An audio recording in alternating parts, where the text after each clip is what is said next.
Oh no, here we go again with not being able to see the comments. Alright, I think what I'm gonna do is log into my own live video from my other phone, and then that way I can see who's actually joined me. Hi world, it's Dani. Let's see here.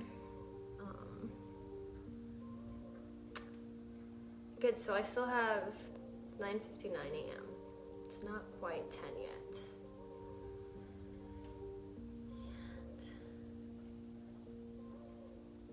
There we go.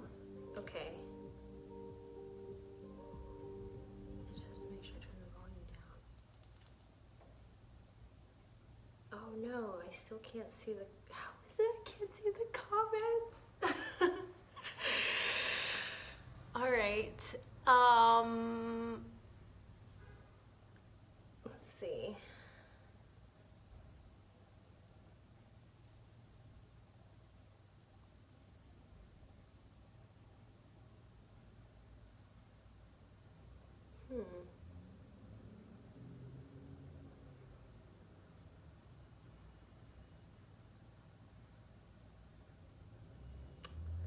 Okay.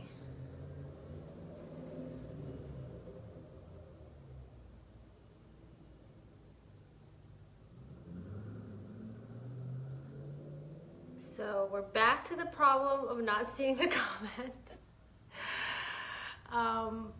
I want to give a few minutes to people to join.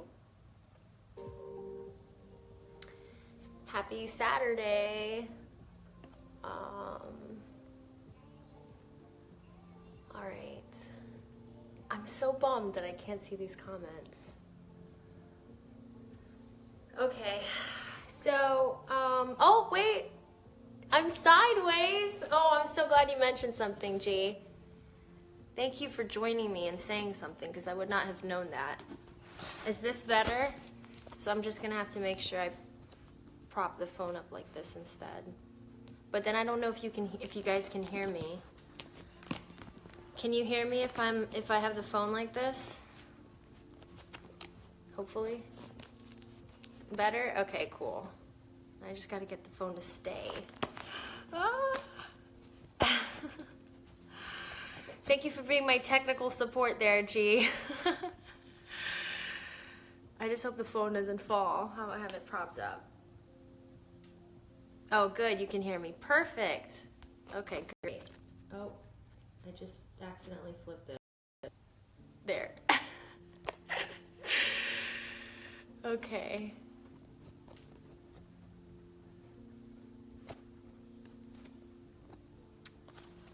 Oh, goodness.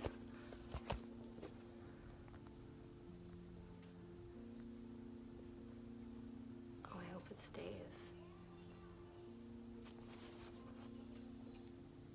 Okay. All right. That's the best we can do for right now. I'm bummed that I couldn't get it to stay the other way, because then you can't really see everything, but that's okay. I was trying to go for ambiance. Just because I have my candles going in the back here and my salt lamp. All right, so my name is Dani. I am a licensed clinical social worker, a qualified supervisor for registered clinical social work interns, and a certified addictions professional. I am the founder of Affinity Care, and what Affinity Care is to help progressive professional women who tend to fill voids with things like alcohol, shopping, unhealthy relationships, codependency, food. So that's Affinity. Those are affinities. I like to call them affinities because there's such a stigma with addiction. So instead of calling it an addiction, I call it an affinity. So an affinity for alcohol or an affinity for food.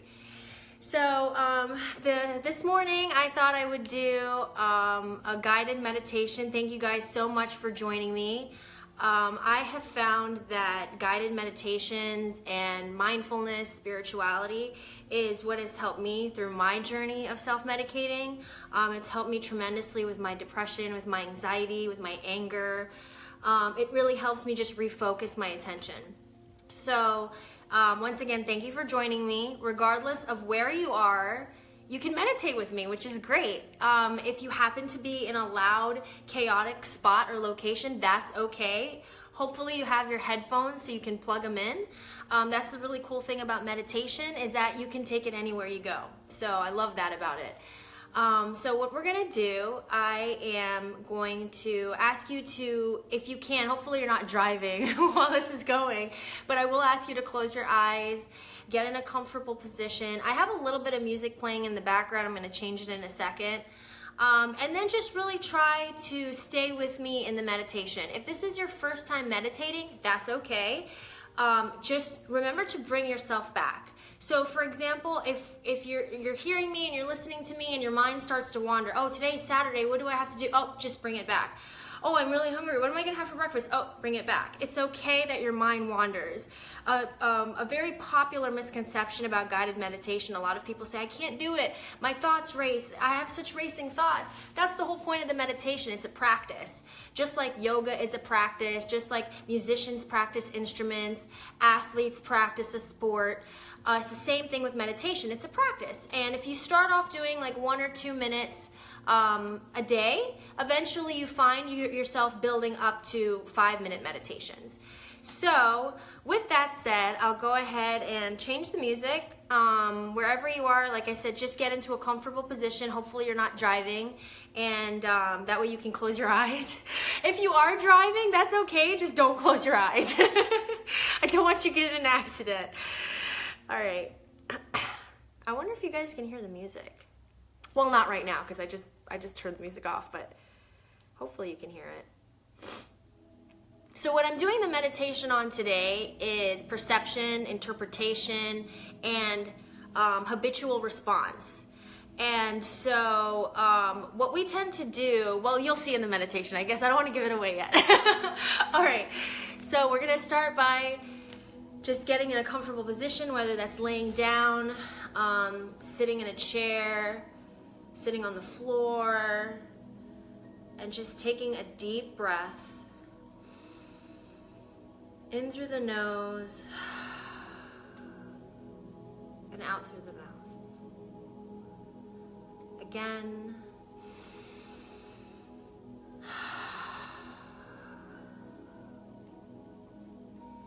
And really just trying to center yourself in this present moment right now. Not thinking about your responsibilities, your to-do list, because that's going to be there when we're done with this meditation. So we're just giving ourselves a few minutes today to tune in, be present in this moment, wherever you are right now, being present with me in this moment. So continue taking deep breaths.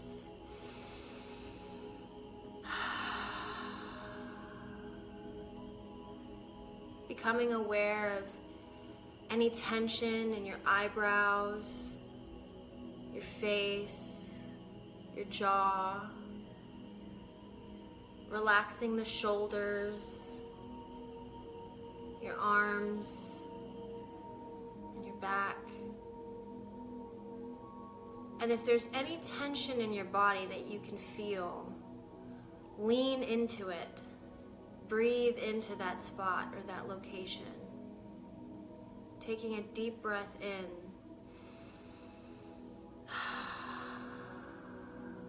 So many times when we're experiencing pain, we want to run away. This is something my chiropractor just taught me this past week. We want to run away from pain. We don't want to experience pain. Instead of running away from it, breathe into it. Don't resist it. Allow it. So focusing on that point of pain in your body, whether it's physical, mental, just taking deep breaths into that space. Releasing it and letting it go.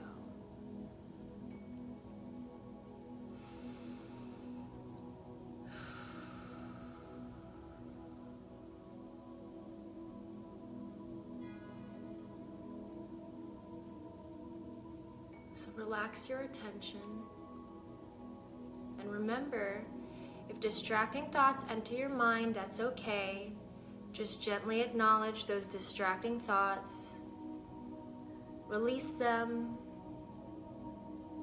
Let them go. And then just bring yourself gently back to our meditation.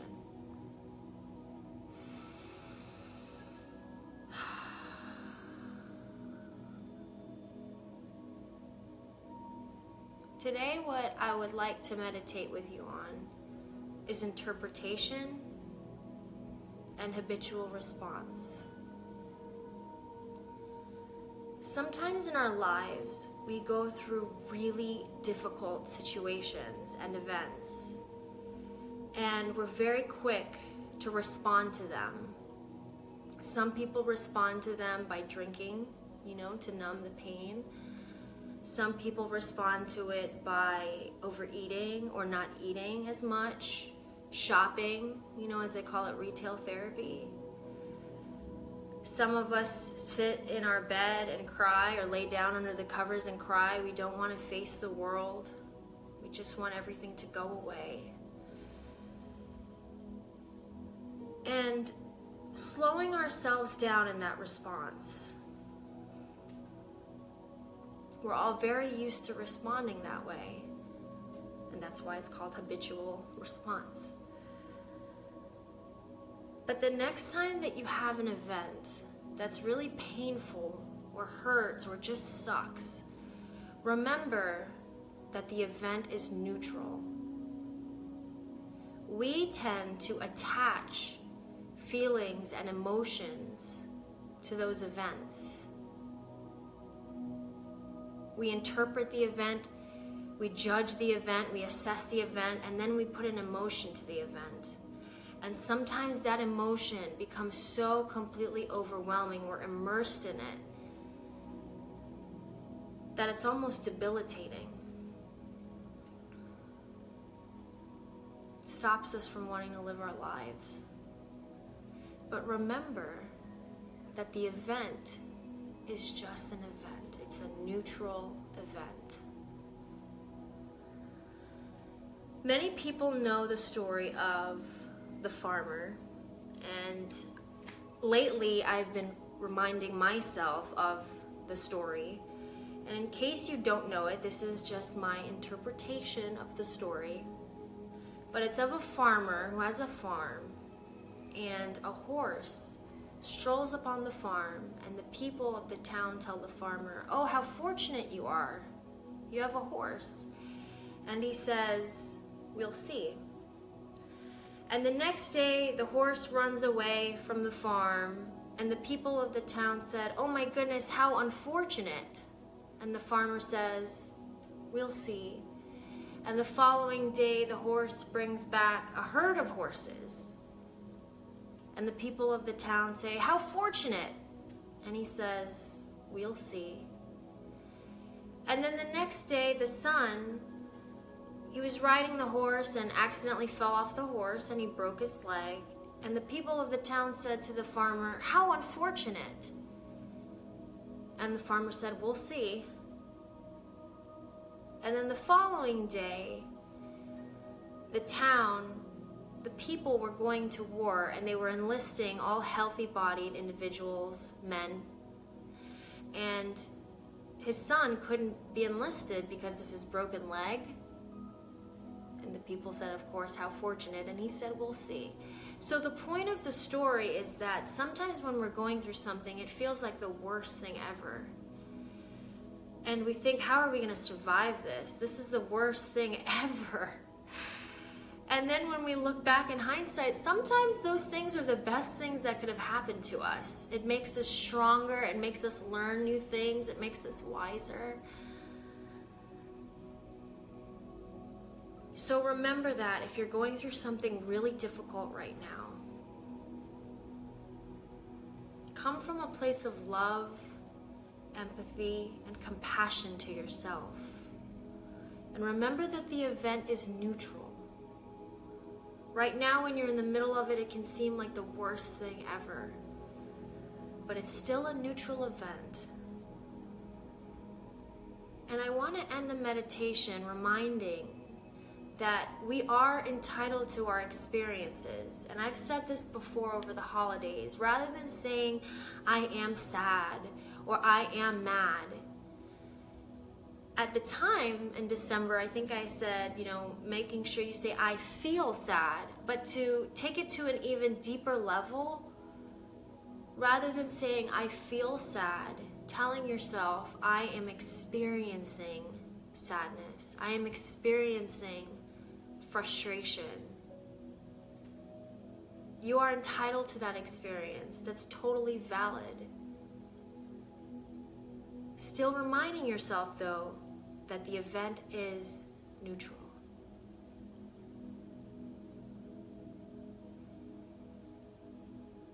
So, bringing yourself gently back to wherever you are. You may want to wiggle your fingers and toes for sitting for a few minutes. Taking a deep breath in through the nose and out through the mouth. Again, in through the nose and out through the mouth. One last one. In through the nose and out through the mouth.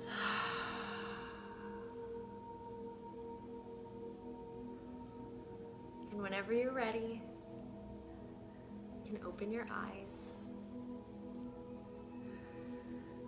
Thank you so much again for taking time out of your Saturday morning to join me on this meditation. I'm very open to feedback. I always say this in my group therapy sessions, so people who are watching are probably like, oh my God, Dani and her spiel. But I am very open to feedback. If you found that this was helpful for you, please let me know. If there's anything that you would like me to do a guided meditation on a particular topic, let me know that too. Have a great Saturday. Enjoy your weekend. And remember that events are neutral. All right? So, namaste. Have a great day.